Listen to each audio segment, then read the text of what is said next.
Good morning students और मेरे प्यारे साथियों, आपका बहुत बहुत स्वागत है मेरे YouTube channel learning English with Prem में। आज हम चतुर्थ श्रेणी भर्ती परीक्षा में 19 तारीख को शिफ्ट फर्स्ट और शिफ्ट सेकंड में जो इंग्लिश के क्वेश्चंस पूछे गए 15-15 क्वेश्चंस, उनका हम एकदम बेसिक से आंसर करेंगे।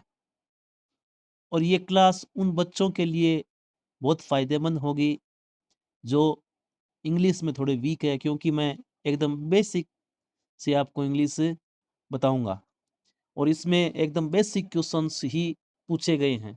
इसलिए मेरा ये वीडियो चतुर्थ श्रेणी भर्ती परीक्षा में जो इंग्लिश के प्रश्न पूछे गए 19 तारीख को दोनों शिफ्टों में 30 क्वेश्चंस उसके लिए रहेगा।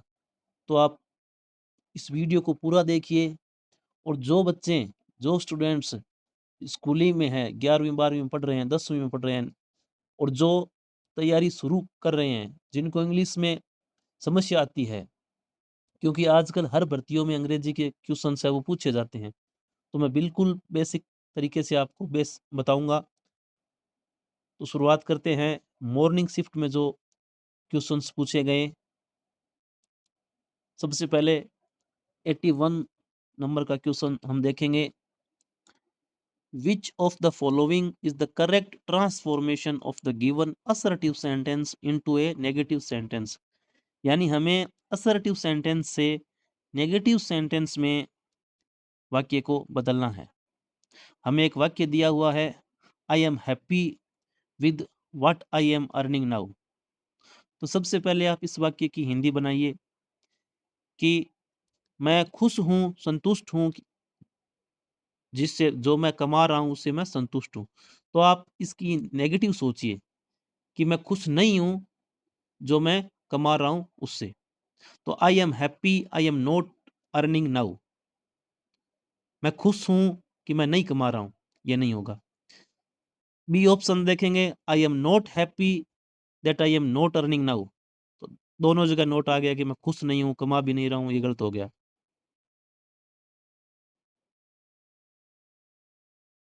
सी देखेंगे, I will be happy if I learn more than now.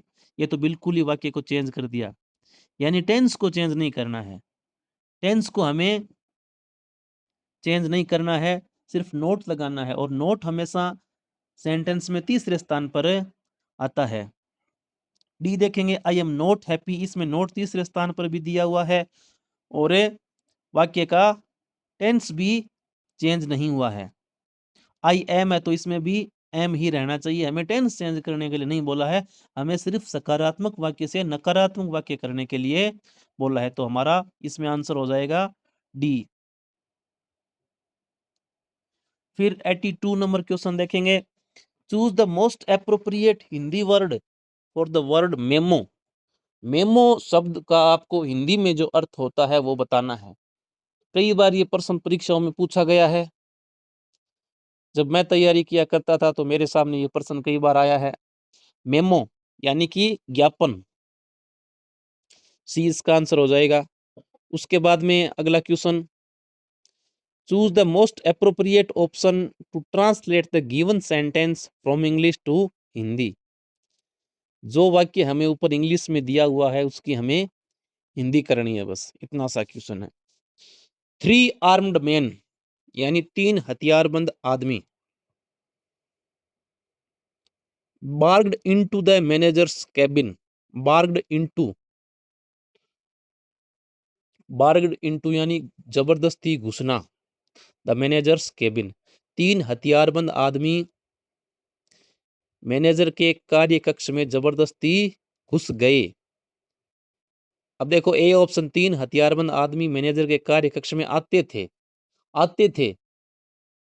कोई काम पास्ट में होता था तो उसके लिए तो हम यूज्ड टू का प्रयोग करते हैं, यूज्ड टू। लेकिन हमें यह देखना है कि इसमें दिया है बार्ग्ड इनटू यानी जबरदस्ती घुसना। तो जबरदस्ती घुसने वाले थे, यह भी नहीं होगा।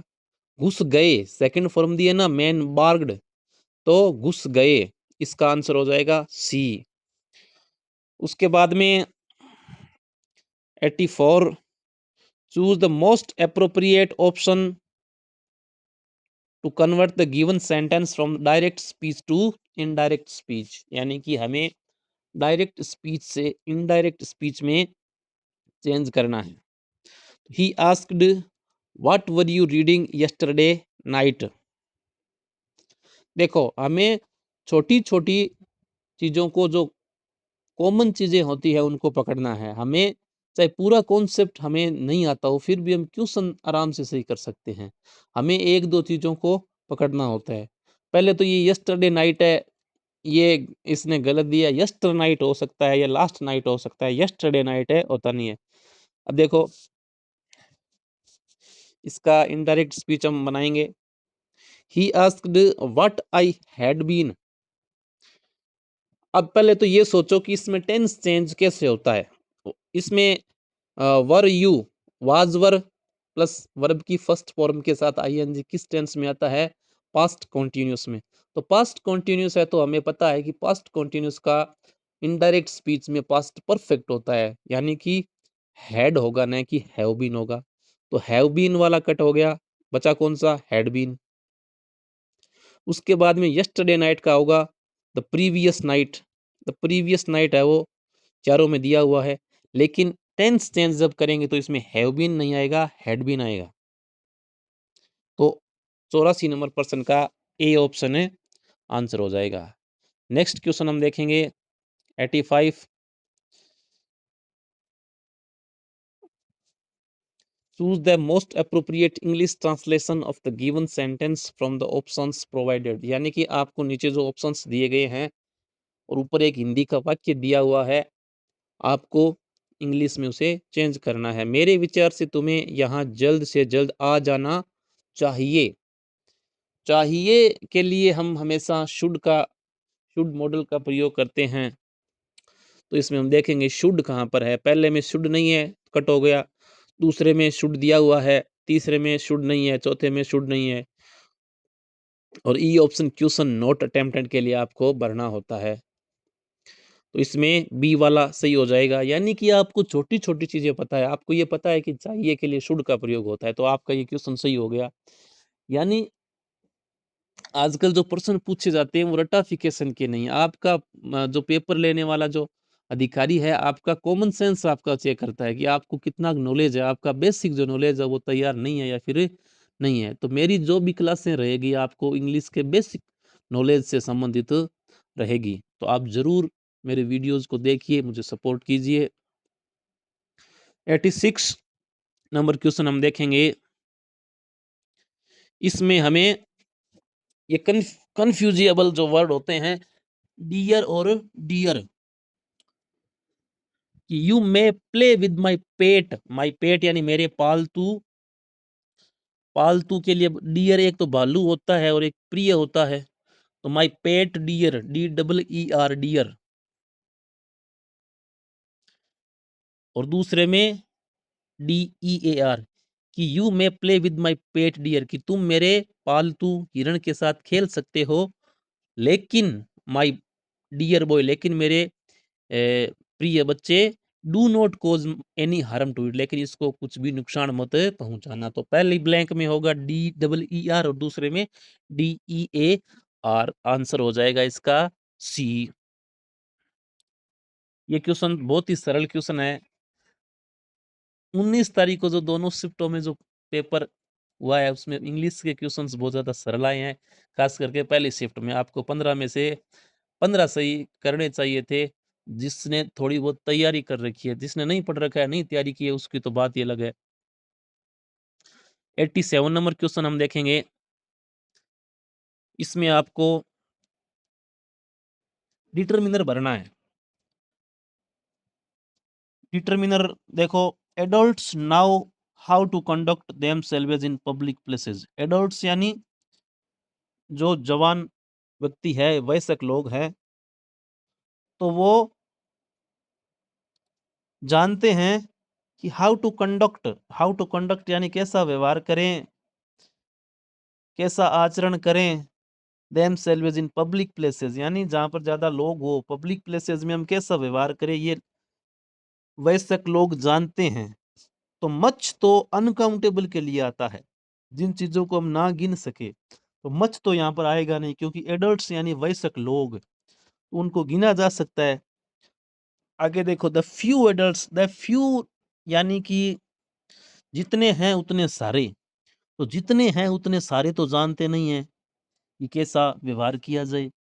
तो इसमें होगा मेनी, कि अधिकतर वयस्क लोग, अधिकतर युवा लोग ये जानते हैं कि पब्लिक प्लेसेस में कैसा व्यवहार किया जाए। तो आपको ऐसे ऑप्शंस को एलिमिनेट करना होता है आपको अपने आंसर तक पहुंचने के लिए।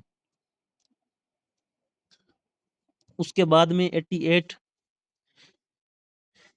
इसमें आपको वो वाक्य पहचानना है जो ग्रामेटिकली करेक्ट हो, कोई भी गलती उसके अंदर ना हो। तो आई हैव सीन नेवर, देखो ये नेवर है एडवर्ब, और ये मेन वर्ब और हेल्पिंग वर्ब के बीच में आती है, मेन वर्ब और हेल्पिंग वर्ब के बीच में आती है। तो ये लास्ट में दी हुई है, सही नहीं होगा। I have never seen, I seen never such a beautiful sunset, I never have seen, I never,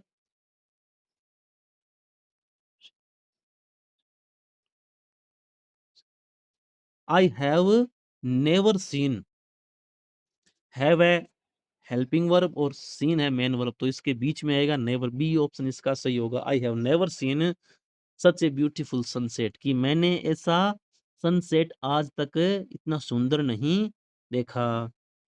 उसके बाद में 89, इसमें क्या करना है, आपको जो इंटेरोगेटिव सेंटेंस दिया हुआ है, यानी कि जो प्रश्नवाचक सेंटेंस दिया हुआ है, उसका आपको असर्टिव सेंटेंस करना है, यानी कि सकारात्मक वाक्य में उसको बदलना है। इजंट वर्च्यू इट्स आवन रिवॉर्ड, कि क्या वर्च्यू यानी कि अच्छे आचरण, सद्गुण, क्या सद्गुणों का अपना कोई सम्मान होता है, पुरस्कार होता है? इजंट, क्या सद्गुणों का अपना पुरस्कार नहीं होता है? इसका मतलब सद्गुणों का अपना पुरस्कार होता है। वर्च्यू इट्स इज इट्स आवन रिवार्ड, इसमें क्या होगा, वर्च्यू इज इट्स आवन रिवार्ड। अब मे बी वाला होगा नहीं, क्योंकि हमें टेंस चेंज नहीं करना होता है। इज रिवार्डिंग नहीं होगा, कंटिन्यूस हो गया। टेंस चेंज नहीं करना है हमें, सिर्फ इंटेरोगेटिव से असर्टिव में चेंज करना है। हालांकि ये सेंटेंस होता ऐसे है कि virtue has its own reward, सद्गुणों के अपने मान सम्मान होते हैं, उनका पुरस्कार मिलता है, उसका परिणाम मिलता है। तो मेरे हिसाब से इसका ए ऑप्शन बोर्ड है वो सही मानेगा। लेकिन सही रूप से सेंटेंस होता है virtue has its own reward. आगे देखेंगे 90 नंबर क्वेश्चन, इसमें आपको प्रीपोजिशन भरना है। I saw Rohit a concert last day, last Saturday. Concert यानी कोई प्रतियोगिता है, कोई सभा है, उसमें रोहित को मैंने देखा। तो ऑन तो प्लेस के लिए आता है, किसी चीज के ऊपर होना, ऑन। ऑफ है वो सेपरेशन, यानी कि अलग होना, अलगाव की स्थिति में ऑफ आता है। जैसे स्विच ऑफ करना, तो स्विच ऑफ में अलगाव, तो ओ डबल एफ आता है। इसमें क्या आएगा, एट, एट ए कॉन्सर्ट, सी। उसके बाद में 91, इसमें आपको वर्ब भरनी है कि he hinted that he want some pocket money. देखो हिंटेड, हिंट की सेकंड फॉर्म है हिंटेड। तो अब आपको ये पता होना चाहिए कि वाक्य है वो पास्ट की वर्ब दी हुई है, तो आगे वाले खालिस्तान में भी पास्ट की वर्ब ही आएगी। वांट फर्स्ट फॉर्म है, प्रेजेंट में हो जाएगा, ये नहीं आएगी। वांटेड हो सकता है, वांटिंग प्रेजेंट कंटिन्यूस किया नहीं होगा, क्योंकि पास्ट की वर्ब यानी है। हेड वांट हो नहीं सकता, क्योंकि हेड के बाद में वांटेड होता है, थर्ड फॉर्म होती है। तो ये गलत हो गया, तो इसका आंसर होगा बी, वांटेड। इसके बाद में 92, इसकी पैसिव वॉइस बनानी है हमें। एक्टिव वॉइस में सेंटेंस दिया है, इसकी हमें पैसिव वॉइस में इसको चेंज करना है। तो the lawyer gave Arun the details of his uncle's will. आपको देखो 2 टॉपिक ऐसे हैं, एक्टिव वॉइस और पैसिव वॉइस, डायरेक्ट इनडायरेक्ट। इसमें आपको पूरा वाक्य अगर आप ना बना पाओ, कॉम्पिटिशन्स पेपर में आपके सामने ऑप्शंस आते हैं और आपका मकसद यही होता है कि हमारे प्रश्न सही होने चाहिए। तो आपको कुछ शब्द टेंस आपको याद होना चाहिए कि कौन-सा टेंस किस टेंस में चेंज होता है। तो हमें पता है एक्टिव वॉइस में हमें सेंटेंस में गेव सेकंड फॉर्म दी हुई है। तो इसकी पैसिव वॉइस में क्या होगा? The lawyer is giving Arun the details of his uncle's will, is giving नहीं होगा। Arun was got the details of his uncle's will from the lawyer नहीं होगा, क्योंकि हमें पता है कि पैसिव वॉइस में हमेशा वर्ब की थर्ड फॉर्म आती है। इसमें गिविंग है, सी देखो Arun was given second form है, थर्ड फॉर्म आती है पैसिव वॉइस में वॉज गिवन। तो सी इसका सही होगा। डी में भी फर्स्ट फॉर्म दी हुई है गिव। तो आप ऐसे वर्ब देख कर भी अपने आंसर तक आराम से पहुंच सकते हैं। उसके बाद में 93, इसमें हमें जो सेंटेंस दिया हुआ है उसका एक्सक्लेमेटरी सेंटेंस बनाना है, यानी कि विस्मयादिबोधक वाक्य बनाना है। इट लुक्स वेरी ओड, यह कैसा अजीब दिखता है। तो